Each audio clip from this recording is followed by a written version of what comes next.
آیا طالبان پر افغانستان واکمني کولی شي؟ د امریکا متحده ایالاتو بلومبرګ خپرونې په دې اړه څه لیکلي دي؟ ډېر مهم تازه معلومات دي، نو د ویډیو تر اخره راسره اوسئ.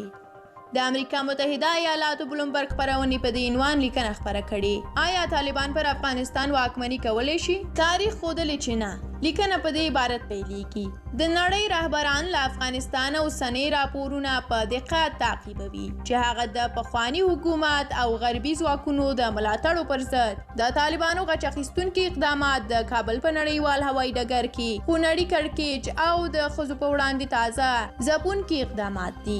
د بلومبرګ په لیکنه افراطي طالبان چې ځانونه بریالي ګڼي د هغه ملت د حکومتولۍ له چلنج سره مخامخ دي چې د لویدیځ لخوا یې نور مالي ملاتړ نه کیږي. اکثره طالب چارواکي په خپلو کې سره ویشل شوي چې دا مخې د ماتو د خرابۍ له کبله تر فشار لاندې دي. په لندن کې یو مطالعاتي مرکز ګاتم هاوس خبرداری ورکړی دی چې د افغانستان اقتصاد د بانکونو او د حوالو د مرکزونو د تړل کېدو د پیسو د ارزښت د کمیدو په ښارونو کې د خوړو او تیلو د قحطۍ له وجې د سقوط په حال کې دی. د دغه مرکز په حواله د پیسو انفلاسیون په زیاتېدو دی، سوداګرۍ ګډوډه شوې او خلک هم نشي کولی چې خپل ورځني لګښتونه پوره کړي. د بلومبرګ خپرونې لیکوال وړاندې زیاتوي تاریخ ثابته کړي تر ټولو بد برخلیک چې یو عصري هیواد ورسره مخامخ کیدی شي دا دی چې دا هیواد د هغو افراطي وسلوالو لاسته ورشي چې دا کوي هغه بریا یې تر ګوتو کړي چې د هغې لپاره یې کلونه جګړه کړې ده.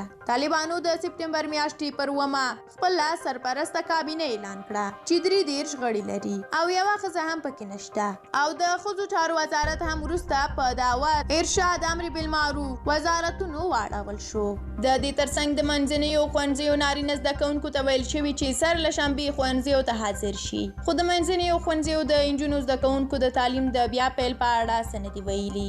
بلې امریکایي ورځپاڼې سټارز اینډ سټرایپس په خپله یوه تازه ګڼه کې پر طالبانو د پاکستان د نفوذ په باب لیکنه خپره کړې او د لیکوال په باور دا چې پر طالبانو د پاکستان حکومت څومره نفوذ لري په دې اړه پوښتنې وروسته له هغې ولاړې شوې چې طالبانو د سپټمبر میاشتې پر 9 خپله سرپرسته کابینه اعلان کړه. د ورځپاڼې د مطلب له مخې ګڼ افغانان او بهرني حکومتونه په دې خوابدي شول چې په کابینه کې د حقاني شبکې مشران هم شامل دي. هغه افراطي ډله چې امریکایي او پخوانیو افغان چارواکو ورباندې تور لګوه چې د پاکستان پوځي استخباراتي اداره یې ملاتړ کوي، خو د پاکستان حکومت په وار دغه تور رد کړی دی.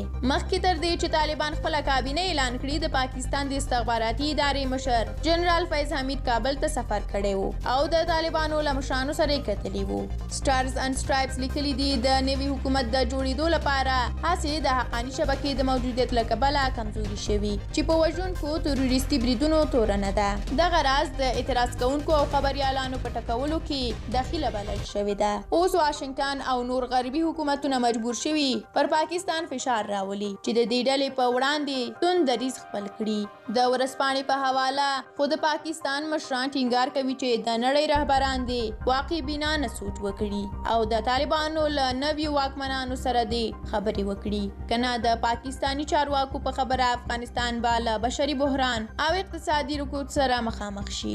د پاکستان صدر اعظم عمران خان ویلي له طالبانو سره د یو ټول شموله حکومت په اړه چې تاجکان، هزاره او ازبکان پکې حضور ولري خبرې پیل کړي دي. عمران خان د شنبې په ورځ په خپل ټویټر باندې لیکلي و چې دغه خبرې چې په دوشنبه کې د افغانستان د ګاونډیو هیوادونو له مشرانو سره تر کتنې او د تاجکستان له ولسمشر امام علي رحمان سره تر تفصیلي بحث وروسته پیل کړي دي. طالبان ویلي چې اوسنۍ کابینه یې سرپرسته ده او ډیر ژر به پکې ژور بدلون راوستل شي.